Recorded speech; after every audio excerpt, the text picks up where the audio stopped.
turnaround Tuesday, everybody. How's everyone doing? You guys could see my screen. How you doing, Ren? Brock, Kevin, Shahab, Hugo, Jeffrey, Irina, all my Trading Warrior brothers and sisters. Good turnaround Tuesday to everybody. I really don't have a candidate today. Good. I would like to say this or show you this on the S&Ps. Alexander, how are you? So, where are the moving averages now?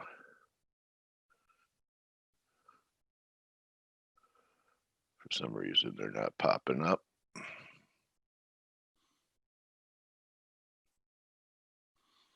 Okay, I'm not sure. No, your screen is not shared. Oh, new share. Okay.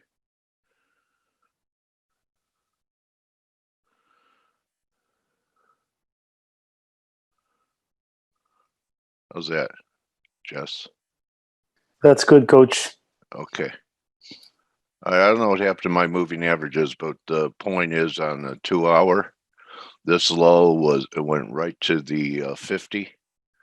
And if the S&Ps start taking out yesterday's lows, I think the case for a new high rapidly diminishes. I can't, we could have retests, but I thought we were going to generate one new high after we started off strong and then failed. It could be an ABC. So far, the rebound's not great. You may want to try and buy a pullback and be wrong under yesterday's lows if you think we're going to get a new high. It's good or bad from this level, in my humble opinion. EG, been pounding the table on it for quite some time. Breakout. Okay, so you buy them, we start closing back under, give it a little tolerance, say 90, 80. If you want to be real, let it breathe. You risk this week's lows because we actually, I believe, have an outside week and not an outside week, we put in a higher low. But the weekly looks good. Daily, I know I have a lot of stuff on here, looks good. I think Stella, like I've been saying, I think Stella will get its 92 sales. I'm looking for higher, but finally resolved itself. So last week it was a theory down here, and today it's more of a, not like you can't call anything in this market a fact, but you could say action is finally proving to be pretty constructive. And just this formation right here from 120, we should see 92. This is about 110 point formation from 110. Should give you 92.20 on this. Of course, you could get out of the way if the breakout fails at 91.10, but looking pretty good. And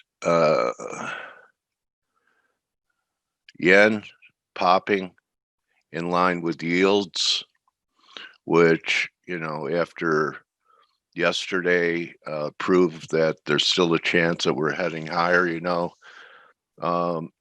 Yields have done this quite a few times, and it's actually pretty bullish that it did this, because now everyone's saying, well, just another, false start in yields, false start. But I still think it's not a false start in yields.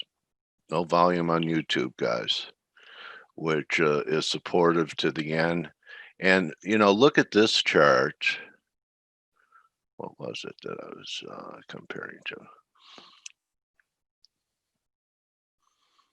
Look at the VIX. Still has to get through 2980. But, and the guy showed this yesterday. It was a huge winner, Euro Aussie. Okay. I mean, look at this base here in Euro Aussie. And I think I may have gotten to one of Steve's numbers that we discussed yesterday. So look at that. That's already broken out. Okay, and then look at the The VIX. See the space since June? VIX.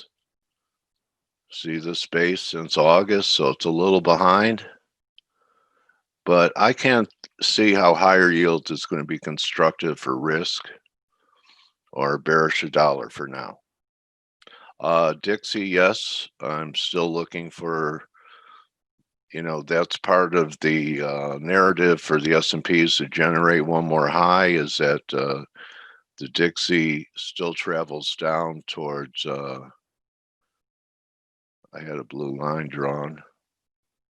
Oh, that's the S&P. That's why. Down here.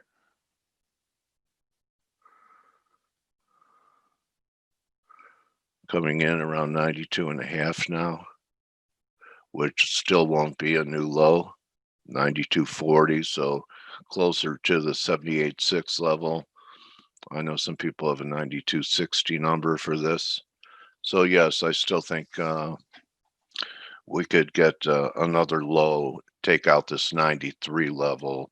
And I showed you guys yesterday what bothered me about the 93 was a confirmed low here. And what's interesting about the dollar, and before Mark Newton got cut off last week, there's a big trend line that I don't think a lot of people are paying attention to, that I saw Mark use, that comes all the way off the high of the COVID crash. And you have a hit here, and then you have a hit here, and over 94, it's going to break this downtrend. Okay, so, I'm not saying we're going to 103, but, I've been looking for 95.5, but, it is a trend line that could be threatened. Well, if I'm right about one more low in the Dixie, maybe gold still has one more push to the upside. It's acting kind of lousy here. Silver's outperforming. But, when I look at this, it's just a bet. I think there's a chance. Is my screen blacked out? Or is that just Brock? Your screen is fine. Yeah, Okay. your screen's fine. Okay, Brock. Oh, it's good now? So it's the mouse that's running your internet on the wheel must be taking a break. So I still think that we could rally above these highs one more time. But, it's really just a guess. If you don't want to guess, I don't think you get short till we take this 1880 out. All right. Because we could still make a move to the upside. Silver still could have one more push as well. I'd love to be able to sell silver up at 26, which, there is some stuff up there like major moving averages, which are missing from my chart, that comes in around 25.80. So I'm waiting for that, and that's about all I have for today. I don't see anything I want to fade, at least now, and we'll see. Really, the big thing is, can the S&Ps dig in their heels and rally one more time? And we'll see. I think the 48-hour period, guys, for a negotiation of a deal runs out today. So you would think that they would put something together, but who knows? I haven't seen the news this morning. So good morning, gentlemen. I use that term. Hey, give me about 1 minute. Sure, buddy. Thanks. Okay. Yeah, go ahead. Let's see. What a great trade that was in Euro Aussie. Euro, I don't think it's done yet. I think there's a chance that we tag this line up here one more time, and that would take out all the buy stops that thought they had a breakdown. Many people. Steve talked about it. One of my mentees brought my attention to it Sunday. He bought the breakout. Paid pretty good just chasing the breakout here. I'm not supposed to engage you, but I will. But from this breakout area. 180, okay.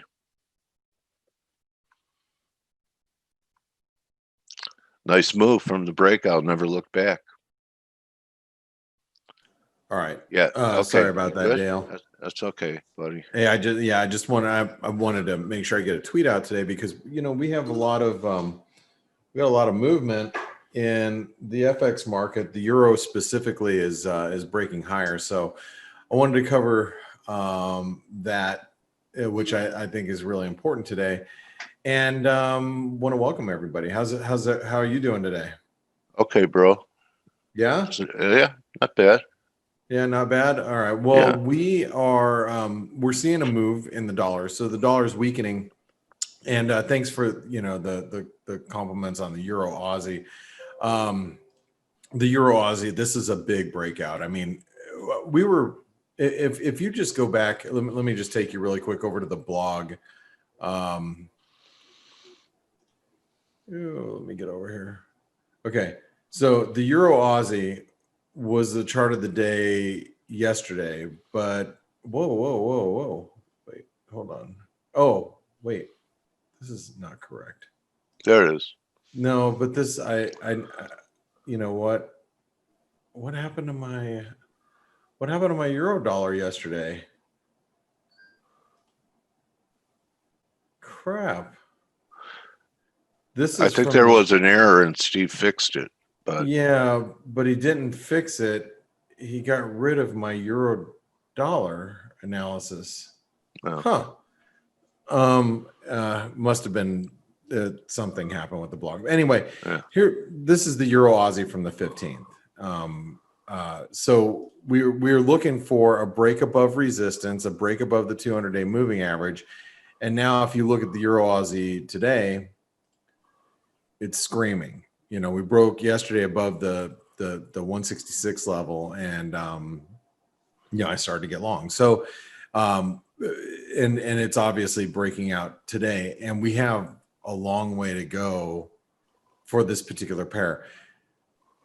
Are we going to do this today, tomorrow? No, I think you got plenty of time. We're going to be able to buy dips in the Euro Aussie now. But if you look at, we're past the 161% extension. The 24% retracement comes in around 169. I think you can probably buy dips down to the 200-day moving average now. So if you see from current levels, that's about 150 pip drop to get down there. But I think it's possible that we can pull back. And the reason why I say that is because if you look at the Aussie is sitting on really critical support here. You guys know we're at 70. This is the 70 cent level. And if we break 70 cents, then the Euro Aussie is not going to be pulling back very much, in my opinion. So we'll have to watch the Aussie, but I think the Aussie is at such key support that it's possible. Matter of fact, I better pull up my bias chart and get this stuff drawn out for you guys right now. But did you see this, Coach? What? This is a big euro dollar breakout. Oh God, no. I have different lines. So you had a triangle. Yeah. Yeah. Nice. Yeah. So if again, if you're a ForexAnalytix subscriber, webinar online. This is the blog from yesterday. This is it's the good news is if you're a ForexAnalytix subscriber, it stays here. Here's your daily chart from yesterday for the euro dollar. And this is what I wrote about the euro yesterday. The 117, 118 range is key for the euro dollar, and a break of either of these levels should produce a good move. And today we broke above 118. So now the euro dollar is in breakout territory, and you can go to the 4-hour chart, and we were looking for a dip back down to 118 to be long this morning. And when it dipped to 118.02, I picked up the euro dollar. So if you guys are in the chat room, and if you don't know how to get to the chat room, it's right here, right next to your avatar. And this is, you can go here to, let's see, we're talking, this is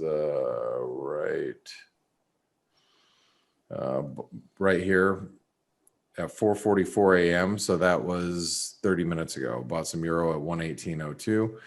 And you can see this is the kind of chatting we do in the chat rooms, just, chatting about everything, the markets and yada, yada, yada. Anyway, so that's where I'm at. If you guys want to know where I'm at throughout the course of the day, but you can see why I'm buying the euro dollar on the breakout here is because, I think while we're trading above 1790, we have to be bullish. So let's go ahead and write that down. Dips to 117.9, 117.90 should be bullish. Now, am I a little nervous about this move? Yes, I am. So, Dale, why do you think I'm a little nervous about this move? Any idea? The election? Well, last I found out, and last I knew, I don't think that we have a stimulus package passed yet, right? Right. Okay, so in the event that we don't get a stimulus package passed today, the euro dollar could reverse its course. It's entirely possible. So the reason why I bring this up is because I'm even though I'm bullish right now, by the end of the day, Pelosi and the Democrats can turn away the deal that's on the table, and we could see a false breakout. So I don't want to get too comfortable with this move in the euro dollar. So that's what I'm thinking at this moment. Now, I think that the deal is going to pass. I think the deal is going to get done.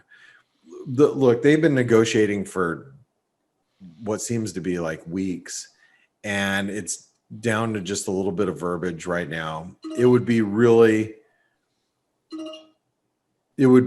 sad to see Pelosi walk away from the table right now for the sake of all the Americans that need the help. You know what I mean?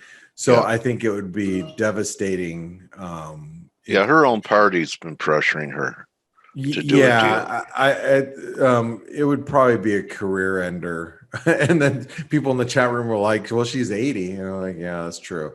But her career would be, finished. She would just get raked over the coals at this point if she walked away. My question is, even if we have a deal, and I know you're thinking about this, if it's going to be a buy the rumor, sell the fact, or whether or not it's going to have legs. It's hard to say. I mean, that's a lot of money. It's a lot of money, and especially if you factor in all this money that's getting put into the market, and then you're going to have infrastructure spending next year, no matter who wins. So you're leaning it'll have legs. It could, and that's and I've read reports from different banks. I think I was just reading one from UBS or Barclays or somebody that was like, yeah, the market's not fully invested yet. It was a piece I just read this morning, and I can't remember. I read so much bank research, so I don't know. Anyway, so some were saying that we're, we don't have, we're not completely, Discounting it?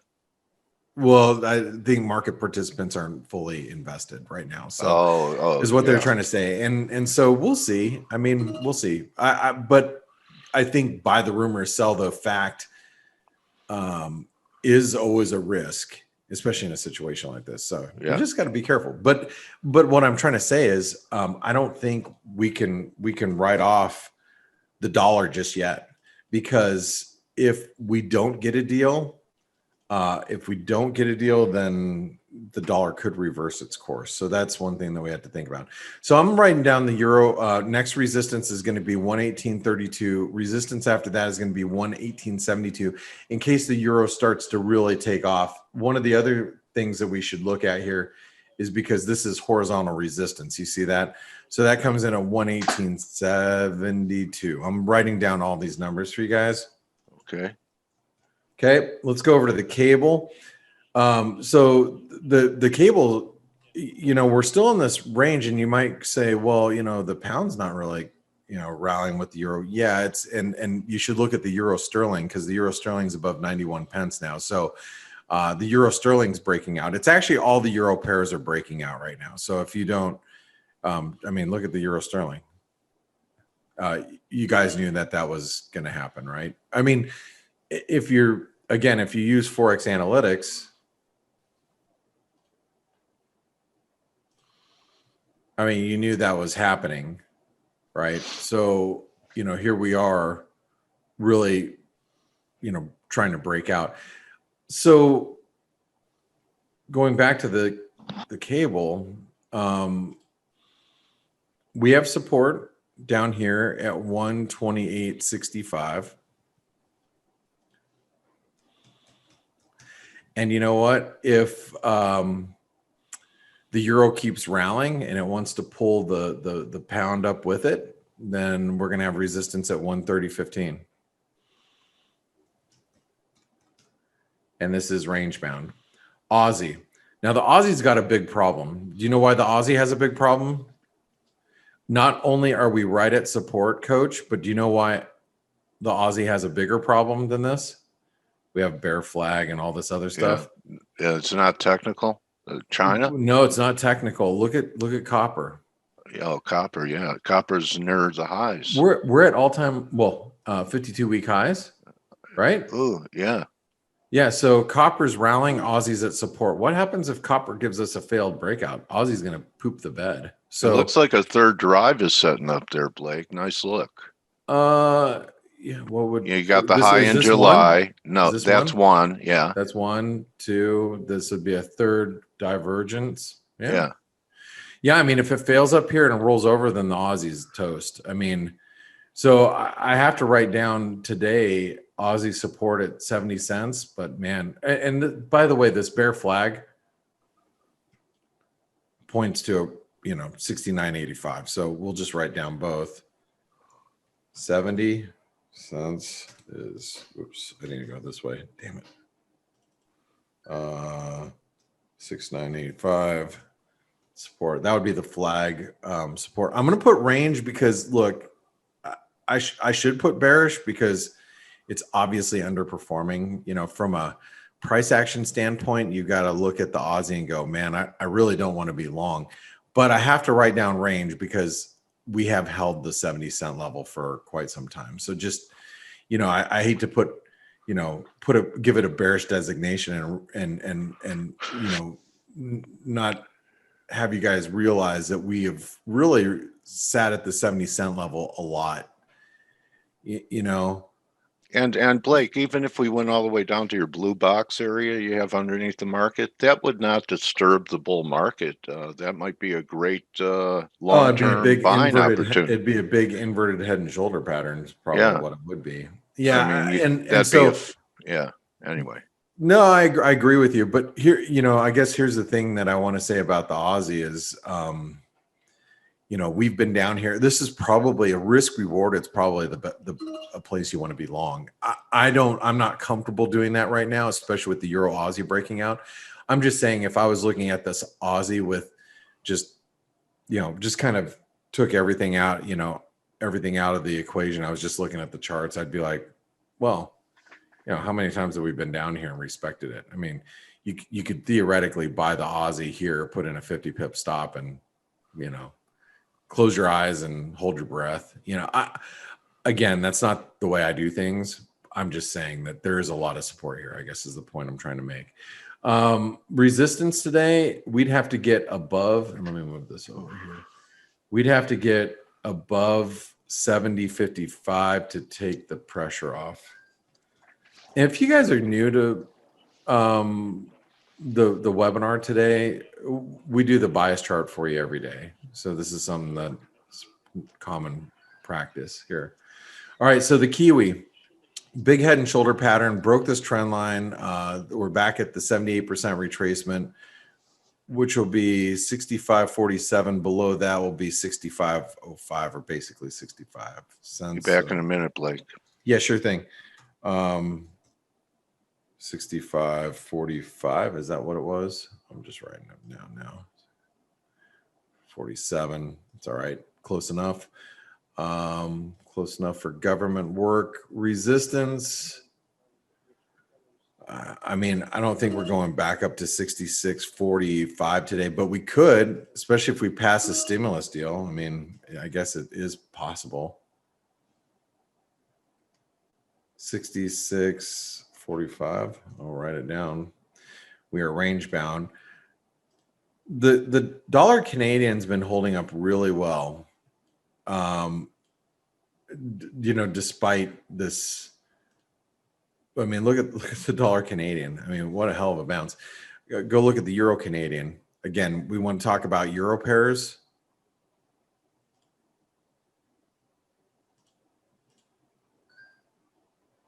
It's screaming, right?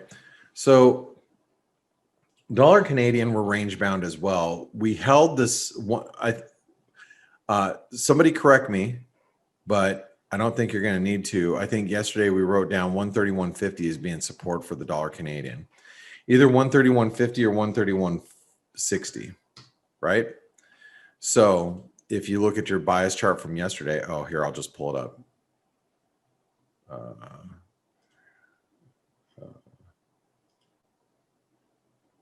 I think this is from yesterday. Let me just double check this. October 19th. Yes. 131.50 yesterday, 131.50 today. Yesterday's support that held was 131.50. Okay. Resistance today is probably going to be 132.10. Whoops. Here, let me get, and look, we got rid of that. It's the same as yesterday. So.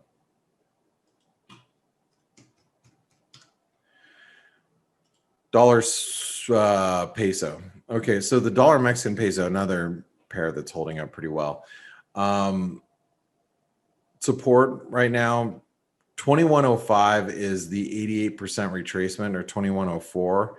It's also, remember, this is a broken trend line. This is a broken channel trend line, you know, for those of you that don't see it longer term. Okay, so 2104 is support. But like I said yesterday, we really have to, in order for the dollar Mexican peso to get up and start really moving again to the upside, we have to get above 21.50, just plain and simple. For now, we're range bound. Okay, moving along.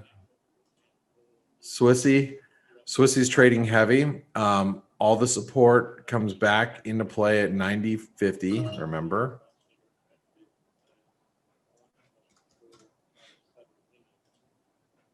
Resistance, probably any move now back up to 91.25 is going to give us some issues. And then beyond that would be right here, which would be 91.60.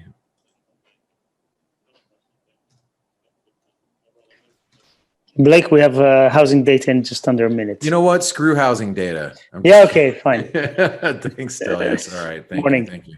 Morning. Let's go ahead and pull up Data Flash. So you guys have it here. Actually, let me move it out of the way really quick just to pull up. We'll pull up the dollar yen, because the dollar yen is still range bound, but we're up towards the upper end of our range. And look at how we're coming right into this trend line now. Ooh. How much time do we have? 15 seconds. Damn it, man. All right. Here's the dollar yen. By the way, the euro yen's breaking out if you guys didn't see it. Okay, here we go. Housing data. Let's see how the dollar yen responds to it. I'm going to grab a drink of my coffee. Very, very close to estimates. So Yeah. yeah, let's forget about that. You know, I actually have, I was talking to my lender yesterday, or I'm sorry, title company. For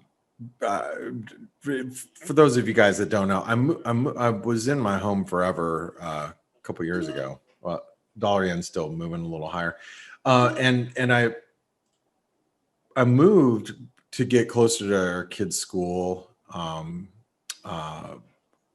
like a year and a half ago. And it had been a long time when I finally moved. And so I sold my house and bought this other house. But basically, it's more of like it is the same price home. Basically, it was just different part of town. Well, different part of town. It's a mile away. But believe it or not, a mile is 15 minutes in driving time, through lights and stuff. So I moved like a year and a half ago, not too far away. And because my rate was about a point and a half higher, and then I just refinanced my house because I'm like, well, I might as well just take this lower rate. But I was talking to the title company lady, and she's like, man, we are so swamped right now. I mean, it's crazy, in this environment, but with rates at these levels and they look like they're going higher, I mean, I think everybody's just trying to lock in these prices, which I don't blame them. I mean, I did the same thing. So, okay. 105.90. Yesterday we wrote down 106, but this is a descending trend line, right? So 105.90 is going to be resistance today. We're almost there.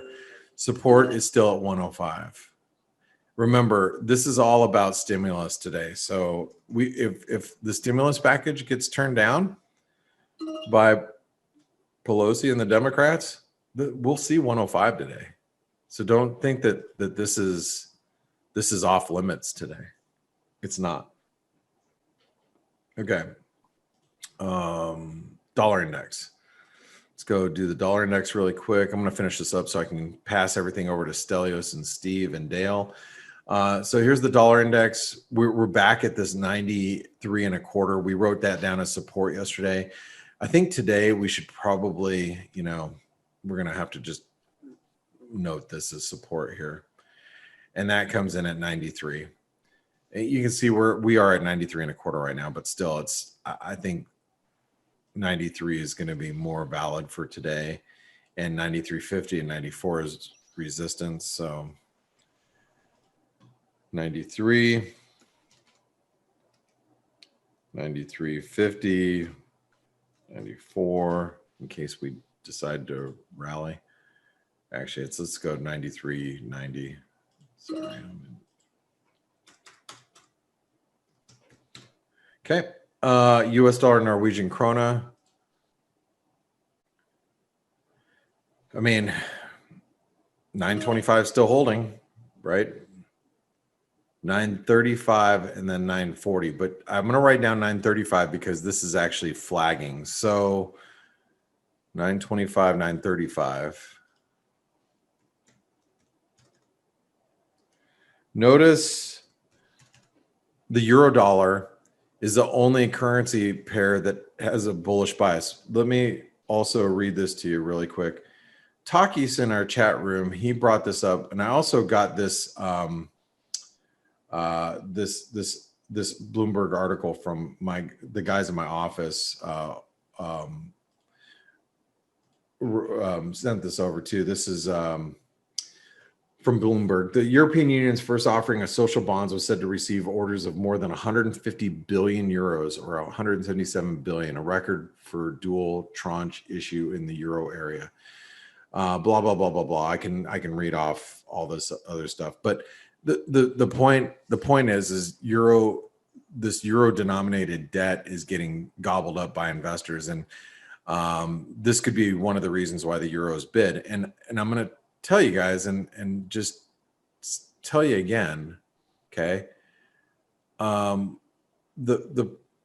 euro is slowly and not overnight becoming a more viable option for institutions to hold.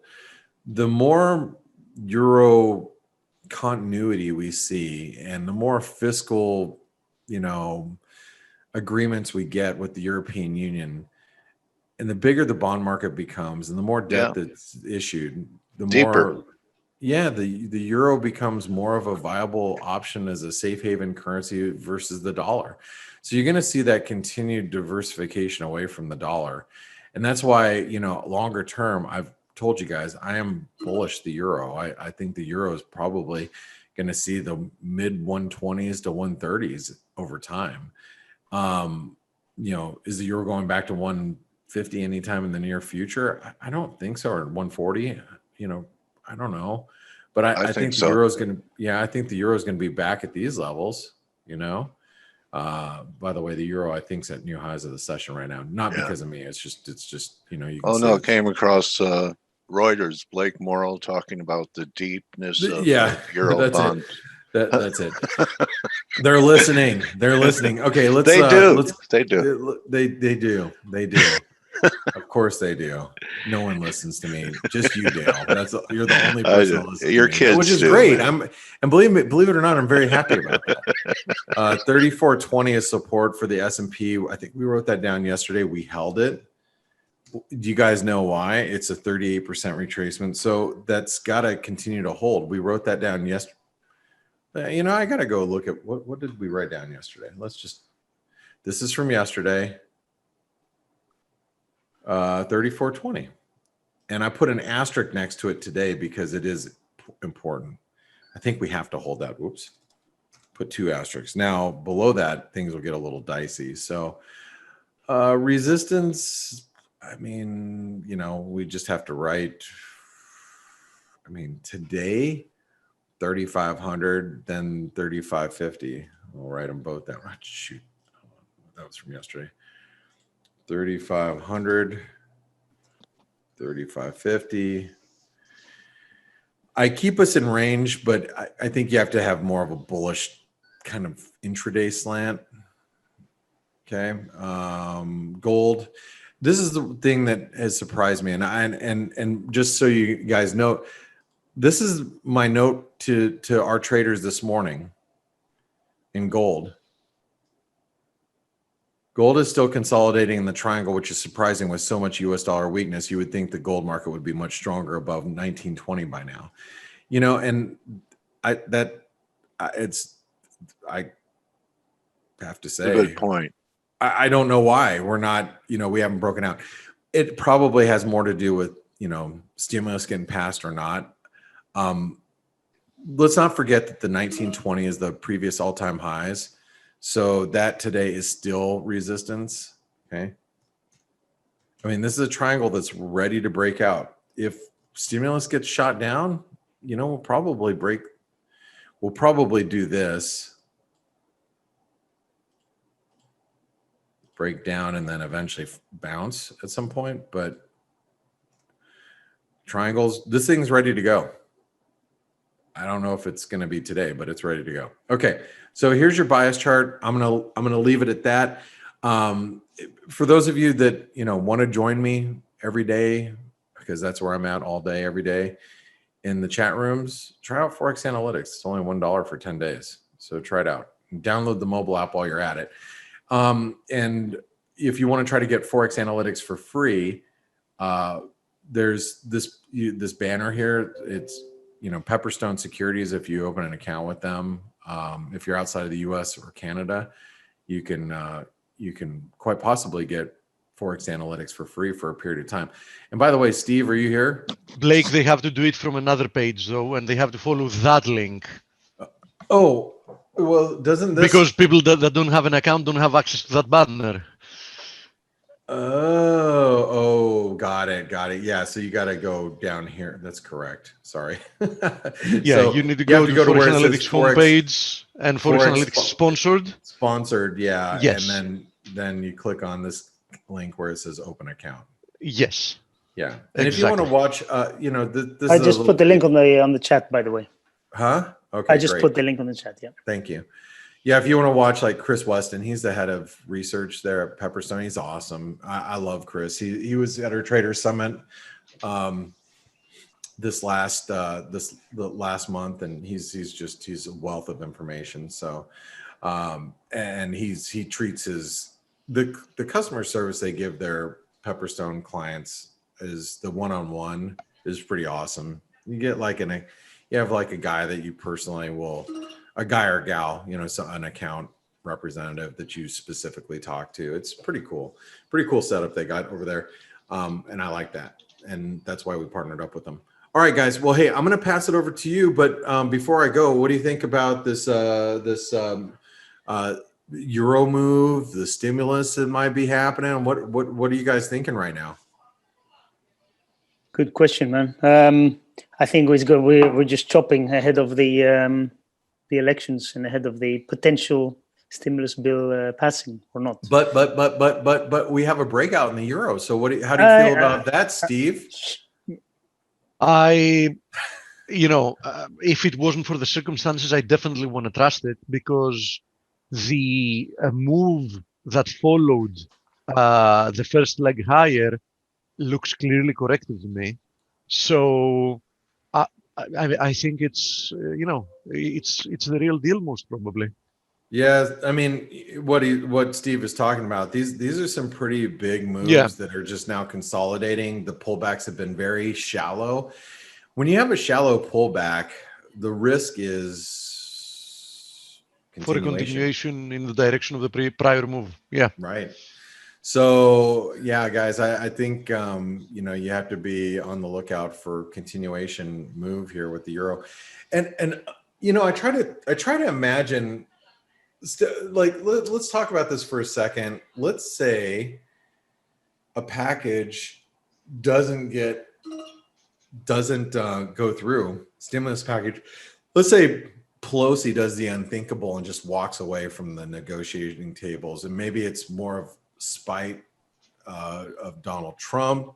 Maybe it's she's like 80 years old and she's like, I don't give a crap about my career, it's already over, I'm pretty much done, so I'm going to stick it to Trump. Or which could, this is all, you have to think about the disdain that the two parties have right now. There's the division is probably the highest we've ever seen in the United States. I mean, the division between the two sides. So having that spiteful, like, look, we'll deal with this after the election. I'm going to walk away from the table right now because I just don't want to give them what they want, or they're not giving us what we want. I don't think that's an attitude that you can ignore. I think it's quite possible. So if that happens, or let's just say they can't find an agreement, they're like, it just isn't going to happen before the election, so we're going to have to just resume this after the election. Let's say we don't get a stimulus package, stocks come down, which they probably will. Is it possible that the dollar weakens and the euro goes up? What do you guys think? You mean if there is no stimulus at the moment, if despite that the dollar can keep weakening and the euro strengthening? Right. Oh, wait. Hold on, really quick. Galaxy said, Blake, you're seriously misrepresenting. Both sides are walking away. McConnell only wants $500 billion. McConnell and Senate Republicans want smaller deal. You're right. They do, because they're trying to walk the conservative line. But let me tell you this. Trump wants this deal, and he wants to go with the bigger size. So if he wants the deal, he's gonna, they're gonna try to get everybody to go along with it. So, but let's just forget all that. Let's just say we get it or we don't get it. So if we don't get it and a deal doesn't go through, whatever the reason is, what happens here? Does the dollar weaken and the euro go up because people just don't want to own dollars? We have never seen that, or when's the last time we've seen that? Steve Stelios.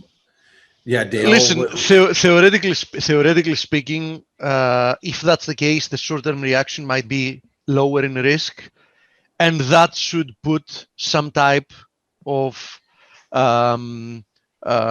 should give some type of a bid to the dollar to at least prevent it from depreciating a lot. I know that on the flip side to that is, Steve, if you look at this breakout with the Euro Aussie, how real could this be? Because you think about, I was talking to Paulie about this yesterday. Yeah, Paulie's I like- mentioned it. I mentioned it on the webinar yesterday. I said it's in the precipice of a breakout, which is very No. That's not the conversation I was having with Paulie. The conversation I was having with Paulie yesterday in the chat room, Steve, was that he's like, the dollar's really weak, and I'm like, it is, but it's selectively weak. It's not weak against everything. It's strong against the Aussie. It was strong against the Canadian. It's weak against the euro. So if you have, let's say, you know, there's no package, and the stimulus doesn't get passed, then yeah, the Aussie may actually weaken. The dollar strengthens against the Aussie, but weakens against the euro, or even just stands pat against the euro. And then you have the euro Aussie that really explodes towards 170 or 175. Yeah, That could I'm more of the camp that realistically it might hold the Euro USD temporarily from appreciating further, but yes, it should strengthen against the Aussie. We agree. So in any case, if that happens, Euro Aussie should benefit a lot, or even more than a lot. Yeah. And Yeah, guys, I mean- if we don't get a package and Biden wins, there's really no chance for a package until like February. Right. And you know, there's all of this, and I should go. I'm going to let you guys go on here, but there's also was it you, Dale, that's passing it along? Somebody keeps passing along like all of these delinquencies, like you know, rent. Like there's 6 million homes that are, and it wasn't clear if it was 6 million. I heard 40 million renters could not pay their rent. Yes, there's some ridiculous number out there that's like renters. I don't know if it's renters or mortgages or whatever. Yeah, the 6 million would be homeowners maybe that that's have gone it. into It's- forbearance. Yeah, And you remember what Danielle said, that people are going to wake up that have been using forbearance this spring and realize they're underwater on their house. yeah, and so I'm telling you, man, it's going to be ugly without stimulus for a lot of people. And one last point I need to make about stimulus, which was right. I think Galaxy mentioned it. It was it's about the states too. States are really, you know, struggling right now. Around the, you know, we have like California, New York, you know, a lot of straight states that are really, really struggling that need this. So I think there's a lot more to the stimulus package than just me saying deal or no deal. I mean, but you know, as a trader, we're just trying to figure out, hey, is the package going to get passed or is it not? And how's it going to affect the markets? Regardless of the reasons why or what the fine print is, you know, we need to know as traders how to react, deal or no deal. As silly as it sounds like this silly show that was on TV. Anyway, I'm going to let you guys go. Thanks everybody for tuning in. Stelio, Steve, Dale, sorry to eat into all your time today. Blake, can you show the buys chart one last time, please? Hell So no. I can take a screenshot, and a couple of other Yes, people are asking. There it is. Are you using a Polaroid? You're right. You see, you used those before, didn't you? Those Polaroid. I know Of Volky course. did. Of Hey guys, course. thanks everybody. Thank you, Blake. I'll catch you guys later. All right, bye. All right. Bye-bye, mate. You know, and I know you guys, if there's no stimulus package, you guys could always post Selma in chat. You know, in the grand scheme of things, at least for my type of trading, I don't see you know, any significance in you know, if we're going to get stimulus now or a little bit later. I think what we can be certain about is that more stimulus is coming, right? And Yeah. it's going to be big. That's true. So these two are given, meaning I think that any disappointment from, you know, the side of getting more stimulus should create market reactions that will be rather short-lived. That's my point of view. I agree.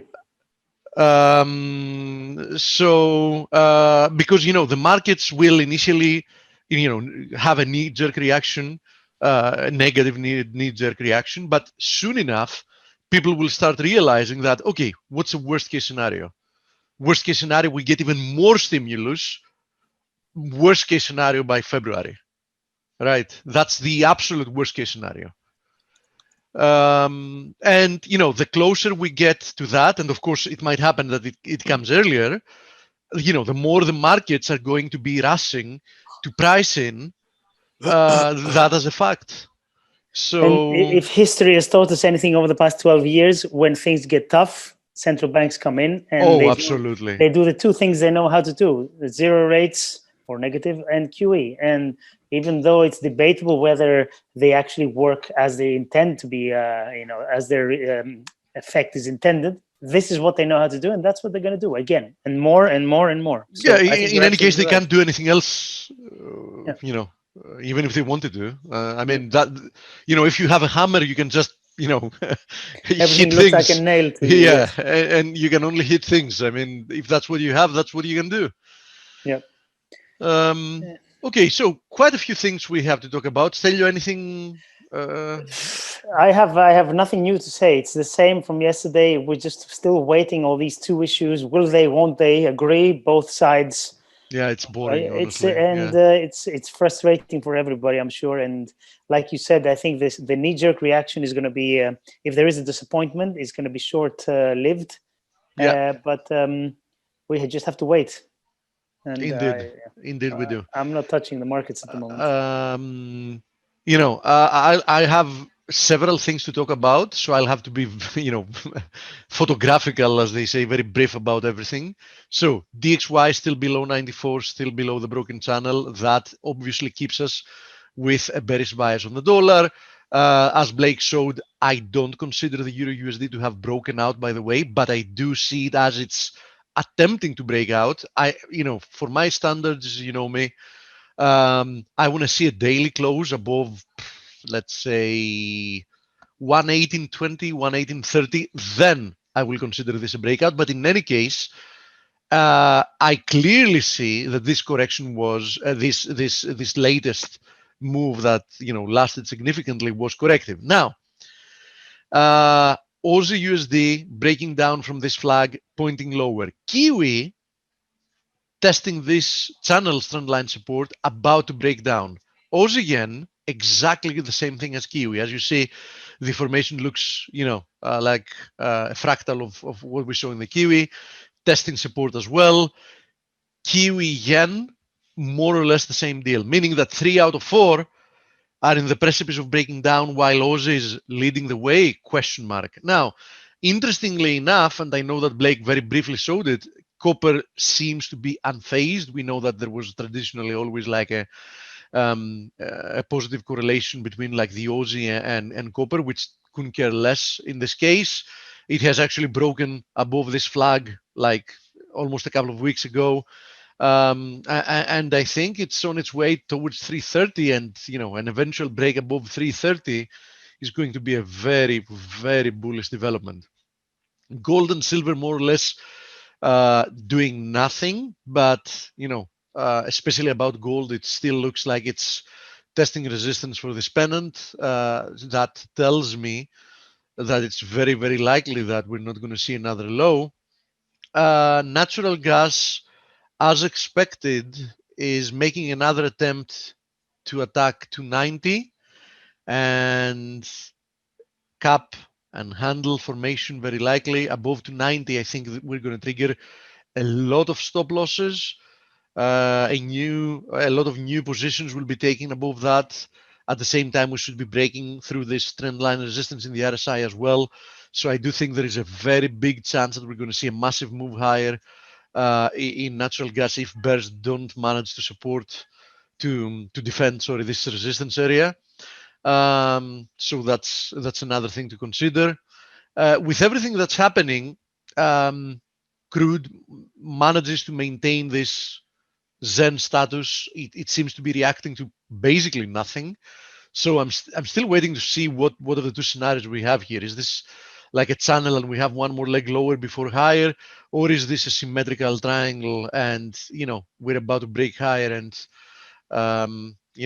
post new yearly highs? So we're soon going to find out what's the case with that. Now, from what I understand, Blake already mentioned Euros. If you remember, It was one of the pairs I wanted to talk about yesterday. It looked like it wanted to break higher. If you remember, I specifically said that my remember. target is 170.50 if that I happens. remember all of your trades. I know you do. For the last and 20 years, I know everything. And Dale, as you see, we might actually get to Yeah. 170.50 even within a couple of days from the breakout. So, Yeah. you know, I've warned many times about these type of pairs, these crosses. They tend to be really volatile once they start moving. And that's a good thing, actually. Yeah. Euro call, Kiwi, man. Euro Kiwi, thank you. Euro Kiwi also seems to be breaking higher. Next upside resistance in this case is 182.25. So, you know, that's on the move as well. But between the two of them, I made it very clear that I preferred Euro Aussie. You know, it was a much more solid formation, and I think it's working out quite nicely.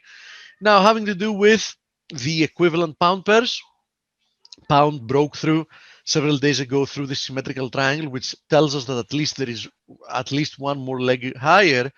Keep in mind, 184 is important resistance area, which we're testing as we speak. Above 184, I think we're going to see more strength. I think we're going to attack 187 sooner than people believe. And here is pound Kiwi that once again found support in this long-term channel. If you remember, I kept saying about it, this is one hell of the formation. I eventually want to see it break lower, but as I said when we were talking about it, that doesn't mean that we can't see another rebound within the context of the channel. In any case, it's more than clear that if you want to be long one of these pairs, you should choose Aussie as the currency. And not the Kiwi, right? Because the Aussie seems to be moving more at the moment. Speaking of which, Aussie Kiwi remains in, you know, this move lower. We also have this bigger channel, which we seem to have had like a little false breakout from there. So perhaps, you know, that's an even bigger warning in this case. Dale, Yes. see if you can throw me, because I came in quite late today. See if you can throw me a few questions. Sure. Ziggy just said that the Justice Department filed. Someone wants to see Kiwi dollar. You did natural gas. A lot of it was discussion of EG at the top of a channel. Sansei EG, saying, yeah, sure. We can have a look at EG. yeah, you liked it down there right before There it the is. turn. Actually, it's breaking out. Yeah, sure Actually, is. it's breaking out. So another I one. told that's you breaking out Estelle here. would get his 92 level. It looks like it. I mean, you know, just compare this move higher. Yeah. It took, what was it, like 6-7 days, and then You know, that was my main reason for liking it. Yeah, and then it took like, what is it, like 3-4 times that to retrace a little bit more than half of it. So yeah, so I think it's a very good probability that we're at least going to retest this high, if not post a higher high. Yeah.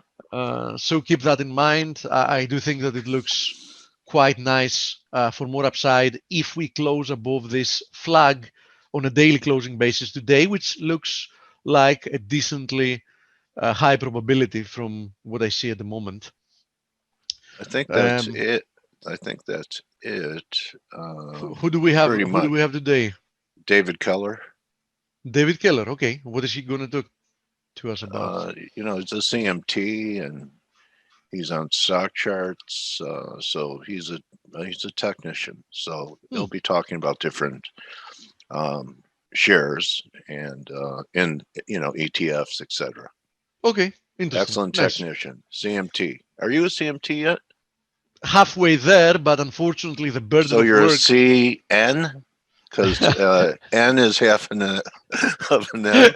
Yeah, I gave an exam like what was it, 1.5 years ago in the first cycle. I aced that, but then unfortunately I had no time You're at all busy. to study for the Yeah. second one. At some point, yeah. I mean, it wasn't. It has some theory which you have to read, but other than that, as you understand, after doing this work for so long, all the technical parts, are Yeah. quite easy for me. Second nature to you. Yeah. So it's it's something that eventually I'm going to finish up. Hiya, David. Welcome back to Face. Hey, good morning. Thanks, Dale. How are you? Doing pretty good. Good time to have you here. We have some history happening here. Not just whether fiscal packages get done or not, but this U.S. election, and people are starting to talk about a blue wave. And as technicians, we believe that. A lot of us believe, I'm not sure I believe it anymore, that markets are discounting mechanisms because I've seen them be wrong, whatever they've been discounting. So we're starting off here with S&Ps. What are you thinking here, David? Double top, or is there a shot for another high going into the election? So I mean, you hit on it, Dale. You have to remember that the markets, especially the equity markets, it's all about expectations and what's being priced in, and the collective investor psychology and where people are leaning. The fact that the S&P is where it is, which even with yesterday's pullback, I mean, we're in a rounding error away from all-time highs. It shows you that the expectation has been overwhelmingly optimistic. In terms, and again, with any of the potential headwinds that we could lay out, a contested election, a president who would be less, pro-business, and higher taxes and whatever that might include. I mean, none of that seems to be phasing the markets right here. Which, so again, as technicians, the goal is to evaluate the price itself and see what we can infer. You mentioned the dreaded D word, double top, and I don't disagree. I actually think it's not just the chart of the S&P that makes me think we have limited upside. It's an analysis of a lot of individual stocks. So the S&P looks a lot like the chart of Apple, which is kind of in a similar, very similar sort of pattern. Had a big blowout high in September. We didn't even have a little weaker, and didn't get as near to the previous high. And Right. The other thing about Apple, you were talking just a moment about the CMT. Like, if you know your candle patterns, there's engulfing patterns, a dark cloud cover. There are all these bearish candle patterns when Apple has tried to rally in a meaningful way. And so it shows you that there's clearly resistance to a lot of further upside there. And then, again, you have charts like Netflix come to mind, which are arguably like a triple top. I mean, it is clear of a resistance level as I think you'll find right now, where, we hit a certain level in July and just there is absolutely no power pushing this, or buyers pushing this beyond 560, 570. Google has been one of the weakest issues. I'm following Fing and MAGA right now since check that out. And, it's the only one that if you go through those that got all the way down to their 200-day moving average before this recent bounce. And undercut the low from back here, which is kind of unusual too. So Alphabet, out of all of them, arguably the weakest. I don't think you're wrong, Dale.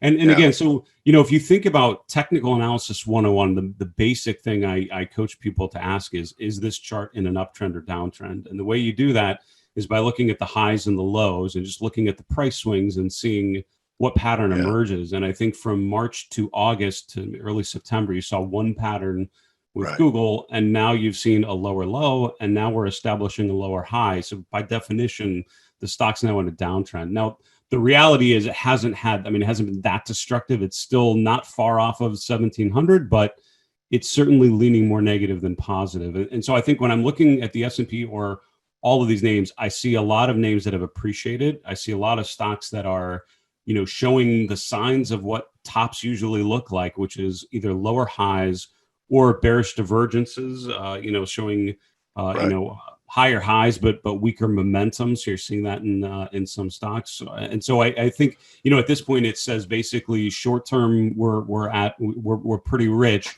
The long-term story, though, is on something like the S&P. As long as we remain above 3,200, this sort of structural uptrend is still okay.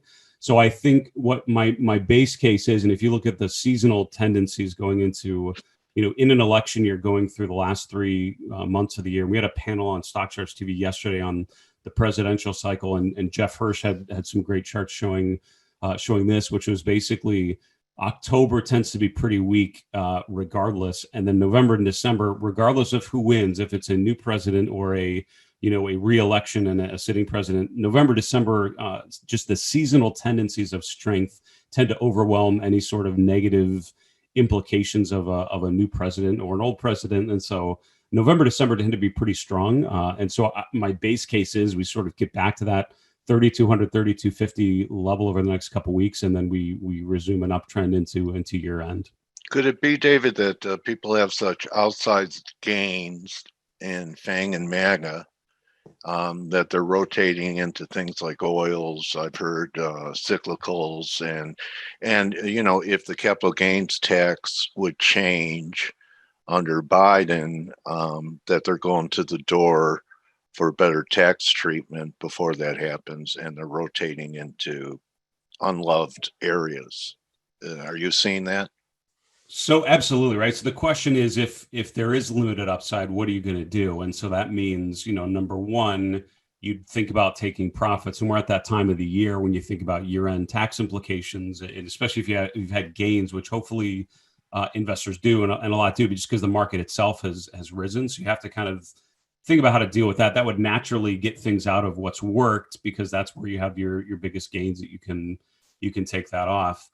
But it also, I think it also, you have to remember that the implications of some sort of tax change probably aren't going to be felt for a little while. So the big divergence between, if you think about a Trump presidency going forward or a Biden presidency, the big difference doesn't happen in 2020. The big difference would happen in 2021. And if you look back at, a second term reelected, incumbent president, market tends to do pretty well year one after the election. If it's a new president coming in for their first term, regardless of party, the market usually tends to be weaker. And especially with the policies that we're hearing, it would most likely be a weaker, year one for sure. That first 12 months usually is pretty relatively weak. So I think any sort of now it's more cosmetic. It's more, I think the year-end seasonal patterns, the tax implications, small cap, large cap, all of that, I think will tend to happen,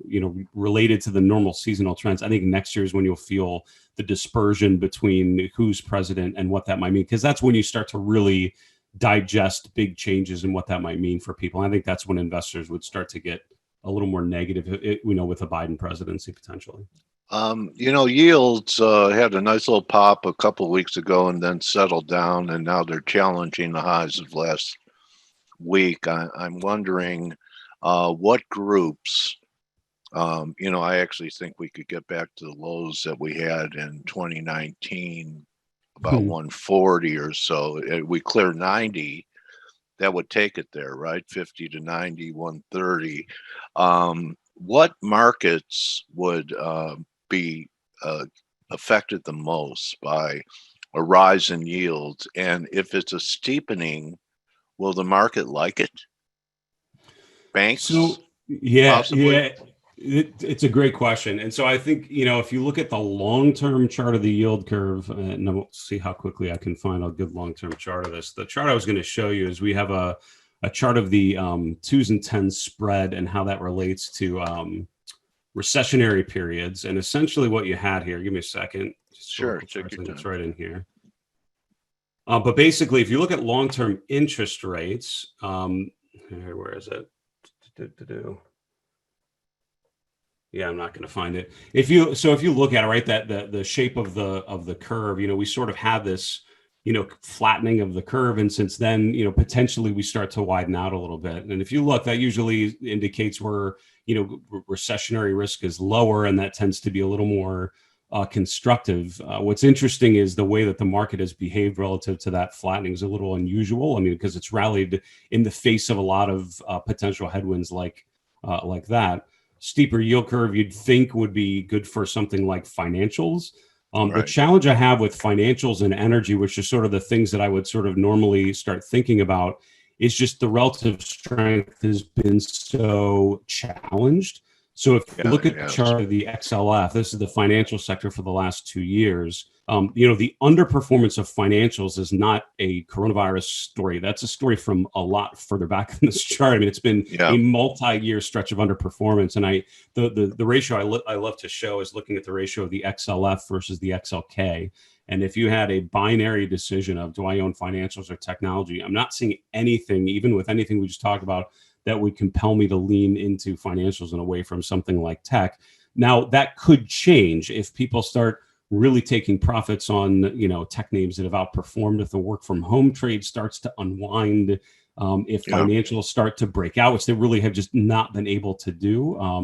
That could, the face of that could change. But again, it's still, that's fighting against the history that we've seen for quite a while. That'd be a very different look. I think energy too, there's an argument for buying energy, but the argument can't be based on trend following or any sort of traditional technical approach. It has to be more of a valuation decision, as in, the market has gotten so bad, the relative strength has been so negative, you'd expect a mean reversion of that trade and go back. But I don't see anything on here yet telling me now's the time to be getting into it. What's interesting with the XLE though is you could be putting in a higher low. That would be the thing to look for here, as the tech sector, as the S&P is potentially making a lower high, the XLE could actually be making a higher low here, which would be an interesting reversion, I guess, of sorts, to have stronger energy and weaker S&P. I heard an interesting narrative from a contemporary of mine who, the whole world's still pretty bearish oil because of, the green revolution and carbon and EVs and, Saudi Arabia trying to diversify. But his narrative was, in order to really seal the deal for the transition to green energy, triple digit oil would do it. And Biden's starting to cap, he wants to cap wells, which is going to, cut back on supplies. And, I find that kind of a compelling argument. I'm not saying that, one country is going to determine price spike in crude, but that would definitely have everyone again. I know there's plenty of people clamoring for changes because of climate change, but economic, what? People move when it's affecting their wallets. And if we started paying if we started paying $5-6 gas again here in California, that would move people towards definitely more green EVs, etc. So I just thought I'd share it with you. Before I interrupted you, you were going to show a dollar chart, I believe. Yeah, so I was going to say a couple other themes. I think first one is thinking of, you mentioned with interest rates, and even if interest rates rise to the extent that you mentioned, which is absolutely possible, the rates are still relatively low relative to the long-term historical values. How low? We haven't been this low since the Civil War. So, right. I mean, and it's true. Yeah. And it's funny. My daughter is 12 and we're talking about opening a bank account, and she got, she's learning about interest and all of these things. She was all excited. She's like, all right, can we go to the bank and open an account? Because I'm really excited to earn interest. I'm like, well, don't get that excited because it's not really that helpful at the moment, but eventually it could. But so the reality is, even with rising rates, I think there's still a lot of opportunities where there's a lot more income possibility. And so this is where I think utilities, REITs, which, in general have been pretty beaten down. If you look at the XLU since the March low, it's really underperformed pretty consistently. But if you look since the September market peak, you see how the relative strength trend has totally changed. And that's one of those where, people get trapped into a market call and they forget to just look at what's working. So, stocks retesting all-time highs, you certainly shouldn't be working. It should be offense, consumer, tech, and all that. And again, those aren't bad, but utilities are starting to outperform. It's breaking out of a base, which is more than I can say for most sectors and most stocks out there. Breaking out. And that's a kind of a defensive signal. It's a defensive sector, but it shows you that even when the market's rallying, something like utilities, can actually do okay, because again, it's not just a market call that is motivating people. It's also things like income and stability and all the things that Right. something like utilities, Yield. low volatility. And so I Yeah. think it's a really good time to be looking at this line on a lot of charts, which is the relative strength line of whatever stock, whatever ETF you're looking at, even commodities, and looking at it relative to the S&P and looking for things that are starting to outperform, especially in a choppy, uncertain market. I mean, I think the way to describe this market recently is uncertainty, and I don't see any signs that uncertainty is going to decrease between over the next month. It's going to increase given potentially contested election, a lot of unknowns, and so stable yields that are fairly consistent. You're looking at utilities and REITs and high income generating parts of the equity market. I wouldn't be surprised if they perform better than people would expect, even in a positive tape. Yeah, that's a pearl, David. Looking at different sectors' relative performance to the SPY. Absolutely. A big believer in relative strength and buying leadership and fading the weak sisters. So, yeah, besides utilities, what else are you seeing that is outperforming? Oh, let's do the dollar first. So yeah, go of ahead. course. Yeah. So you mentioned the dollar, and the previous speaker with some great charts had showed, he was calling them a lot of flags on the like the euro chart, which is essentially the inverse of the dollar index. And Yes. I think I absolutely would agree with that. This is how I look at the dollar, and the chart coming off of the March peak down to September was one really clearly defined trend, and that very much changed here in mid-September. And from there, I think we're in a transition from weaker dollar to stronger dollar. I think that's going to continue for a bit. And again, just from a pure Dow perspective, we now have a higher high. We've established a higher low. We've pulled back a little bit, and so I think 93 in the short term is sort of that really key level to watch. But I think breaking above a trend line here, taking these swing highs, would be really good. And I think that clears the way to 96.50 on the dollar index, which takes you back to this flag pattern from June. So overall, I think you're certainly seeing that rotation and further upside. It could mean, and again, in general, stronger dollar usually means small caps do better than they relative to large caps. That's not necessarily the longer term trend that we've seen. So that might be a different look. Something like small cap value performing better than other things would be a different read for sure. But that could be a result of this. We're on the same page there. I do think that's a battleground up there, the area that you identified for the bear market in the dollar. I don't think we could close much above 97. Otherwise, I think you're talking and there you about, have the 200-day. You have this, Yeah. and again, the market has memory in this area, which was really that the midpoint of this downtrend. I think there's a lot right about there, which Yeah. I think is there a possibility the dollar could get even stronger? Of course, but I think it's much less likely than a move up to here. And again, that's a pretty big move from a change of trend for sure. Okay, great. Any other sectors that are outperforming the SPY that you like? Yeah, so when go you're ahead, thinking Jeff. about, There. yes, Nice. I'll show you the relative rotation graph. So this is looking at the 11 S&P sectors here, and they're rotating around the S&P. So basically, this is the S&P 500 right in the middle.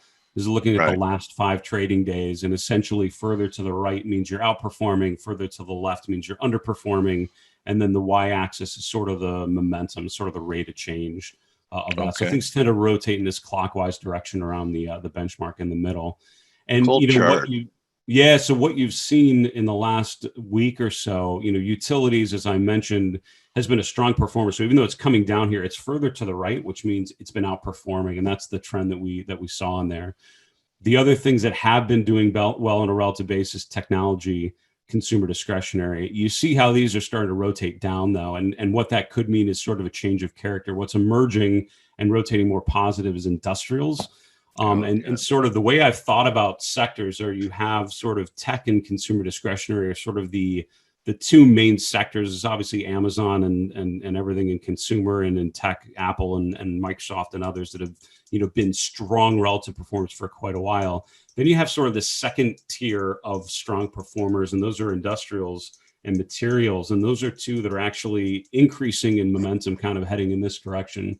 And I wouldn't be surprised if you see them continue to rotate and get stronger. Those are the sectors that sort of emerged for a while, and it felt like we were having a leadership rotation, and then they kind of pulled back as consumer and tech reemerged. But now that those are sort of overextended. They're sort of hitting more of a potential top, double tops, or whatever. You see things like industrials with the potential to rotate higher. What's interesting is this includes things like airlines, which yesterday were one of the strongest groups, all around. So again, a pad that has to happen more than one day, but you could see industrials continue to do well. Do you have a rule of thumb for rebalancing your portfolios at certain times or valuations, or is there a good the right time to do that and the wrong time to do that? The wrong time to do it is never. Mean, Okay. The wrong answer is not to have a good strategy for it. Do I have a strategy? I do, and I would say that the most important thing is to have. I would argue, and again, I don't know anyone's individual situation, but broadly speaking, and to generalize, I think having a consistent time where you review, weightings and see when you need to rebalance is important. So for me, once a month is the time that I'm looking at things, and as a long-term investor, that's about right. But I would also argue, I think a lot of people get trapped into rebalancing as opposed to the benefits of trend following, right? So if something like industrials is working, if utilities are working, I want to be able to lean into those as much as I can. And things that aren't working, I want to lean away from those. And I think sometimes when people get trapped into more of a structure that prevents them from following the trends, I think that's where it can be a little bit counterproductive. So so for me, I have a trend following model. I'm looking at sectors and ETFs across styles and broad market ETFs, global ETFs, putting them in a big pile and just seeing overall what are the strongest trends, what are the weakest trends, and have ways to lean into the strongest trends and lean away from the weaker trends. And that overall has been a good strategy for me. Okay. Anything else you wanted to share today, David?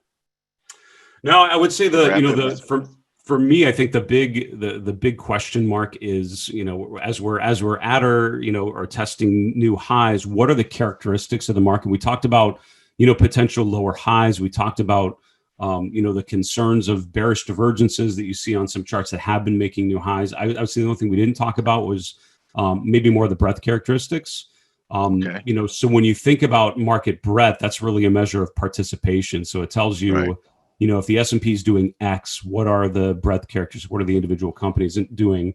And if you look at what happened here, this is the cumulative advanced decline lines for a number of different slices of the market. So this is common stocks only on the New York Stock Exchange. This is the S&P 500, number 2. Number 3 is the mid-cap index, and then the small-cap index at the bottom. And I put the horizontal lines on here so you can see that 2 of these broke to new highs in early October as the S&P was sort of reapproaching S&P 3600.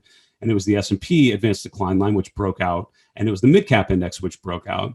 2 of these actually did not, though, and it's the lower end of the cap tiers, which I would argue would be most important because it shows you that there's a broader participation. So the small cap advanced decline line has not broken out. It's sort of met resistance. The common stock only index has met resistance, hasn't broken out. So you didn't get the confirmation of everything kind of breaking out. So the challenge I have there is it's starting, and again, this is sort of what happens at market tops, is you get a lack of confirmation from breadth, where some things break out, but not everything. And it sort of suggests some internal weakness in there. The mid-cap advanced decline line is potentially breaking back down below that breakout level. So I think this is an important chart to watch to sort of see whether or not, if the S&P is going to move materially higher from here, these indexes would have to break out, because those are the stocks that would be propelling the market higher. What it's telling you is it's a relatively smaller number of mega cap, larger names that have been able to break out to push the market higher. That doesn't tend to be sustainable. It tends to be,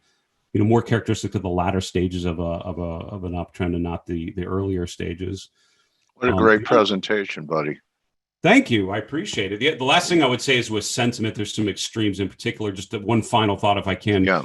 Put call ratio is a really important one to look at. This is the equity put call ratio. It's at extreme lows, and it's similar to what we saw in June and September. That's sort of VIX looks okay to me. If we get through 2980, I wouldn't be short volatility right now. Yeah, that's absolutely right. Yeah, you could learn a big lesson. David, you want to show your website, because people that have listened to you for the last 25 minutes or so now know that if they want to know more about what's happening internally in the markets, that you're a great resource. And, Yeah, of course. you know, I learned gleaned some pearls from you today. And if people see the video later, how they can get a hold of you and follow you. I know it's D Keller CMT on Twitter. What about That's your right. website?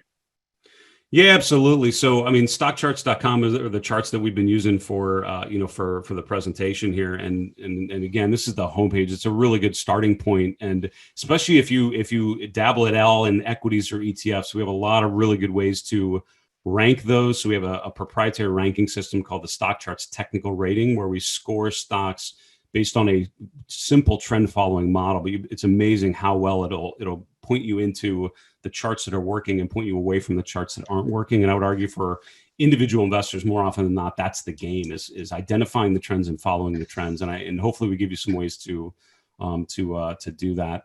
The other thing I would say is for my own work, when I'm talking about how to approach the market from a mental perspective and sort of the mental challenge of what you're doing, Yeah. Go to my website's marketmisbehavior.com. I have a free course called the Behavioral Investing course, which is called the 5 Modes of Mindful Investors. And over a 5-week period, I'll walk you through a set of steps to think about how you think as an investor, how you're making decisions, what information you're consuming, and maybe worth taking a step back as we near year end and thinking about how you approach your investment decisions. It's all in our heads, David. That's